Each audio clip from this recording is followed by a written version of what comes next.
What's up guys, welcome back to Nintendo Land. We just got another brand new deep dive trailer for The Legend of Zelda Echoes of Wisdom, where the last one was focused on the actual echoes and the overworld gameplay, the civilizations and the characters, and the world I guess you could say. This one's focused on the meat of the game. What are we going to be doing? It's focused on the rifts scattered across Hyrule, yes, even dungeons making a big return, and boss battles as well. And I cannot wait to talk about some of the things that you may have seen and lots of stuff that you probably missed as well, including things that Nintendo didn't put in this specific trailer, but just put online elsewhere. But thank you so much for tuning in. If you're excited about Echoes of Wisdom, make sure you leave a like and subscribe. Let's see how many people we can get to subscribe from this one video, and let's dive into the latest trailer. We got some small clips of this last time, but I want to touch on it one last time, where Zelda and her dad, the King of Hyrule, are talking in the kingdom, and he chucks her out of the way in order to save her from the incoming rifts that takes her and two guards down into the rift below, turning them into stone in the process. These rifts obviously can be entered by Tri and Zelda, where you can go into the rift zone and explore a new area. This area is called the Still World, so I would assume that it's just fragments of the area that got sucked up all in one section of that Still World. So it's your job to jump into the rifts into the Still World and rescue the fallen townspeople.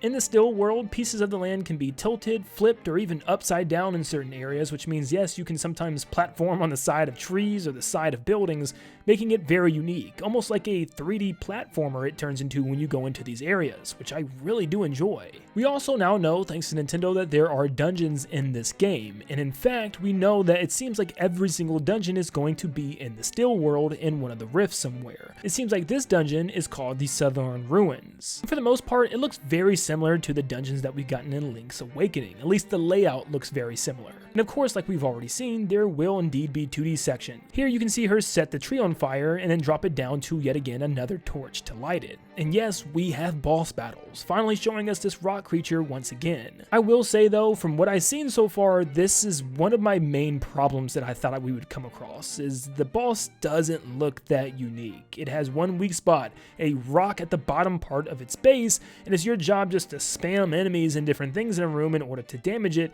which is very boring compared to other Zelda bosses we've seen in the series, which has a very defined weak point that we have to find and use items with. So hopefully they do get better, but this one seems to be the first one of the game, or at least one of the first ones, so hopefully that's just the only thing, because it seems incredibly easy. I mean, look how slow the thing is attacking. It's not even attacking Zelda, instead it's attacking her echoes. We also know that the environments vary depending on the rift that Zelda goes into. As you can see with this one, it's kind of a sand-themed area, probably in the Gerudo Desert. You can see some fish and some sand moving around. You can see this one seems to be a grassland-themed area with some water that's kind of flipped on its side. And then we see one themed after lava, with lava spewing out of the side of a wall. In the sand section, there seems to be some type of purple ink eyeball creature. We know there's going to be lots of purple ink creatures thanks to Ganon's staff down here in the void. Honestly, it looks like one of those first forms of Nightmare from Link's Awakening to me without the eyeball, so yeah, that's a very creepy looking thing. Back into a dungeon, we see Zelda placing a boulder to block the incoming fire attack from the flame pillar. Then underwater, she actually lifts up a whole boulder out of her way and she swims up with it attached to her. And then we see some sort of boss chest guarded by these three central pillars that Zelda has to move around with this wheel in order to line up all the slots to open up, probably for a boss key. Here we see Zelda using some of her echoes in action. This one is some sort of moving platform, that when she stands on it, it'll show an arrow showcasing where the platform is going to move.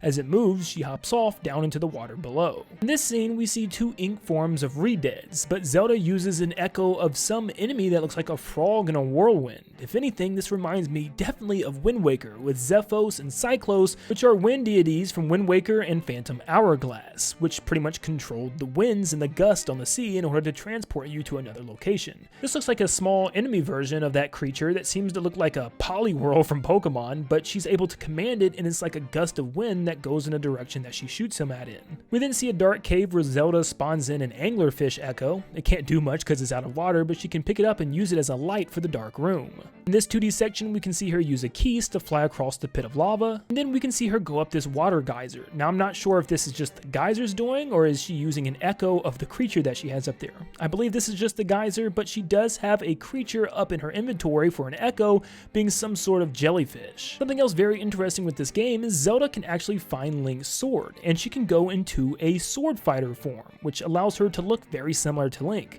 She even dons a green tunic if you look real closely, even though she's covered in this blue aura. You can see this much better in her actual render. I've seen a lot of people also mention that she looks very similar to Fi here, even down to the colorway, which very well could be the case. We know that since Skyward Sword, Fi is always residing inside the Master Sword as the spirit of the blade. So maybe this is some of her spirit that actually helps to transform Zelda. Now when we look at the blade that she's using, it doesn't quite look like the Master Sword unless it's the Goddess Blade, a smaller, lesser version of the Master Sword, and for some reason it downgraded for this game, so it's hard to say, but she definitely looks a lot like Fi. That's definitely for sure. But she essentially just turns into Link for a second. This even allows her to slash these purple web-like ink things against walls so she can pass through. You can also see a new Moblin type go to attack Zelda, but she has the Hylian shield as well with her sword that protects her. But yes, this new Moblin seems to be all red with blonde hair and also a shield and club in hand. You can also see Zelda fighting what looks to be a couple of Erlalfoses, but instead they don't have wings like they do in games like Twilight Princess. They are just kind of ground dinosaurs with spears. We also learned that Zelda can use this ability only when the bar is full, and she can actually level up that bar probably to get a lot bigger so she can use this power for longer. Also, when she transforms back, you can see the outline of Link. And she can use this ability as long as she wants whenever she has enough energy. And the only way she can fill this meter is collecting little pieces of energy while she's actually in the still. These are just floating around the areas that she can pick up, so you'll probably want to pick them up as you're journeying. Dampé is another character that you can visit, where in the past games he's normally just a gravekeeper, but this time he makes things called automatons, which are little robot versions of different enemies in the game. They have little wind-up toys that Zelda can use in order to defeat enemies, but they can also be defeated and blow up as well. This one seems to be based off of a robot tech type. It actually goes near an enemy and bounces up into the air, leaving a fiery explosion down on the ground below like a rocket taking off. This one seems to be a robot green Zol, which actually just kind of sings songs and leaves music notes around Zelda, protecting her in like a shield where it will defeat enemies if they bump into them. We also see the return of the Wolfos enemy running around the outside of these attacks. We also see a toy Octorok where she can pick up and it will fire bombs, and it can even be put down on the ground where it will still fire bombs at enemies. But we can see it then get destroyed by a green camo goblin. We then get to see some more townspeople. This room seems to be some type of training dojo or something, and they all have like this weird monster symbol and everything, like the pillow in the background and the headband to the guy on the left. And also there seems to be some sword in the background on a sheath, wondering if this is a sword that she can eventually get for herself. It's glistening and shining for a reason after all. We then see some character dropping from the sky with a parachute, and on his head it looks to be some type of stamp hat, and you can see the platform that he's landing on also looks like a stamp, so maybe there's some type of stamp collectibles or something that you get in this game and have to bring to him. He's like this game's new Beetle or Tingle probably. And the only other thing new within this scene is the section where we get to see a great fairy in this game come out of a spring. In this scene, we can see that ink eyeball thing follow Zelda and spawn a whole bunch of enemies once it comes in contact with her, and they're just ink forms of enemies. But it does have to come in contact with her first, which makes me wonder, is it pulling from her memories? Is it pulling from creatures that she remembers or something, like her own personal nightmares or something? It's hard to say. Could this actually be a real nightmare from Link's Awakening? Maybe that wasn't a dream. I mean, it's pretty crazy to say that, but the more I think about it is, what if that's the story? What if Link's Awakening was just indeed a dream that Link had, but then he actually went on a real adventure, either before that game started or after it, and this is actually that adventure and what happened?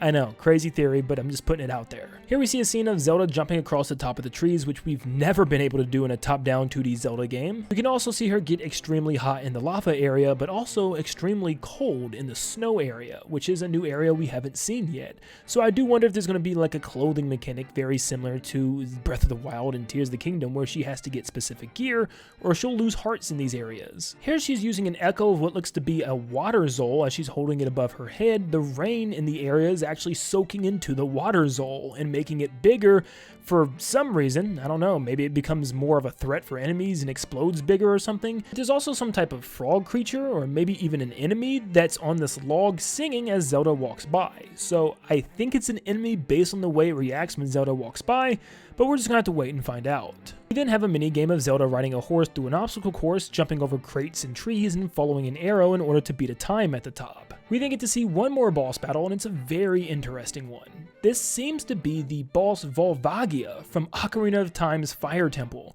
Yes, it's been a very long time since we've seen this creature, and a lot of people hold it in high standards to be one of the best boss battles within the entire series. This time it has a giant bead necklace with a giant green bead in the middle, or some type of orb that's probably his weak spot. You can see Zelda jump from platform to platform and even have trampolines to jump over to the next area, so I would be guessing that you probably have to throw some type of item like a bomb or something up at his necklace in order to damage him, probably throwing it into one of the geysers blowing air, or maybe the trampolines nearby to propel it up into the air. But either way, it's incredibly cool to see Volvagia make a return in a modern Zelda game. Not to mention, it's a top-down 2D Zelda game featuring Zelda. It's pretty insane. We actually do get to see one more boss, which seems to be against a Dark Link, which is interesting because he also has that same sword and shield again. I wonder if this is the same thing. Are these replicas? Is this even Link in the first place, or is this some type of evil form, like a dark version made out of the ink that we've seen in the rifts? I think it could be a mind-controlled Link that we know because he isn't in that purple ink that we normally see, so maybe this is how we free him of this imprisonment, by actually defeating him in a 1v1 battle.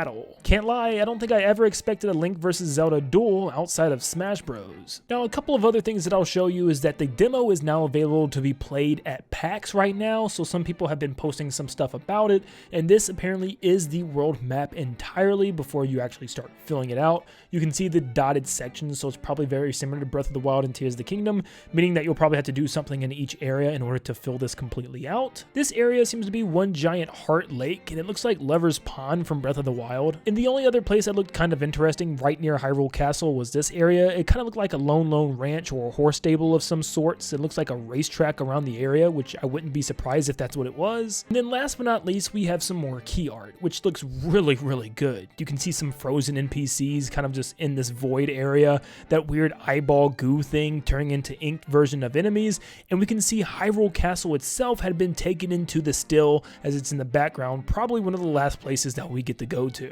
But something else that's extremely interesting is there seems to be the return of Lynels. Yes, we can see an ink form of the Lynels sitting here, which is pretty terrifying. But that was the brand new trailer for The Legend of Zelda Echoes of Wisdom. Thank you so much for tuning in. If you found any other secrets, definitely let me know down below if you found any screenshots or anything. And thank you so much for tuning in. If you want to stay up to date on more things Echo of Wisdom, stop what you're doing, leave a like, subscribe to stay up to date on everything Zelda and Nintendo in general. And like always, I'll see you all on the next one. See ya, guys.